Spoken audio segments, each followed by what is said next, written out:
Hey everybody, it is GleeCon here with the lore of Warcraft. Another episode coming right at you. Today's episode is called The Fall of the Keepers.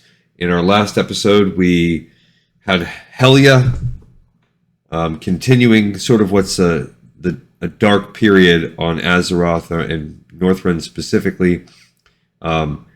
She sent Odin and the Halls of Valor, trapped them up kind of floating above everything else, and then she dove down to the deep sea and created Helheim, sort of like a Hell, Norse Hel type of thing, and she corrupted some Valorjar types and created the sort of the sea Northrend Valorjar types. I can't remember what they're called, the Kavaldir or something like that.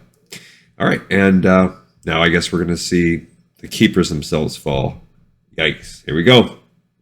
All right, with Odin and his Valorjar sealed away, Loken returned to Ulduar.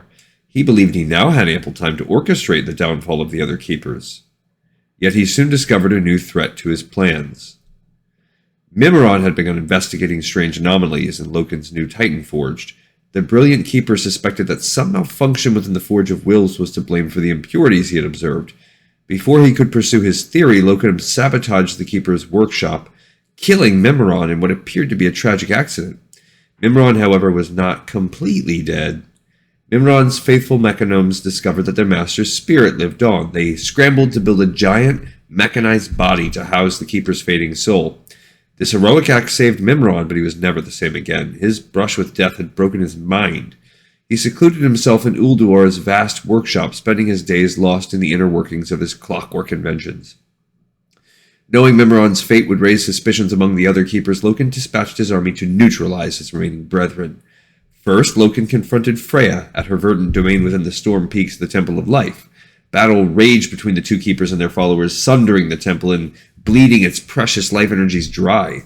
Freya struggled valiantly against her foes, but she ultimately fell to Loken and the shadowy powers Yogg-Saron had granted him. Yogg-Saron itself seized on Freya's weakened state, enthralling her spirit. The old god compelled the broken Freya to withdraw until the halls of Ulduar. There she would spend her forlorn days tending to a sprawling garden at the heart of the fortress. As Loken confronted Freya, another group of his Titan Forged waged war on the mighty keeper Hodir within his lair, the Temple of Winter. Two fire giants named Ignis and Vulcan led the assault. They enveloped the temple in blistering infernos, sapping Hodir's wintry strength and decimating his icy followers.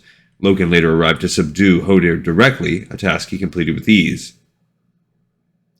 Just as it had done with Freya, Yogg-Saron warped Hodir's mind. The entity forced the Keeper to retreat into a frigid chamber within Ulduar, where he would remain in seclusion for millennia. Two of the remaining Keepers, Tyr and Arcadis, did not fall victim to Loken's schemes. Tyr had long suspected that a darkness was growing within the fallen Keeper, a suspicion that was confirmed when he witnessed Loken's attack on Hodir. Yet Tyr was in no position to confront Loken directly. Throngs of the fallen Keeper's loyal Titan Forged stalked the storm peaks and the halls of Ulduar. Knowing he stood little a chance against this army, Tyr took Arcadis and their close friend, a Titan Forged giantess named Ironia, to the outskirts of the storm peaks.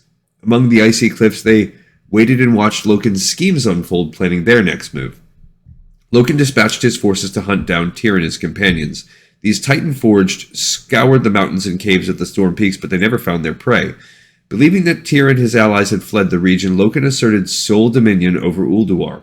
He altered the machineries within the fortress and used them to anoint himself the new prime designate of Azeroth. He also disabled the tainted Forge of Wills and banished many of his servants to the storm peaks. Thereafter, he sealed off the sprawling fortress of Ulduar.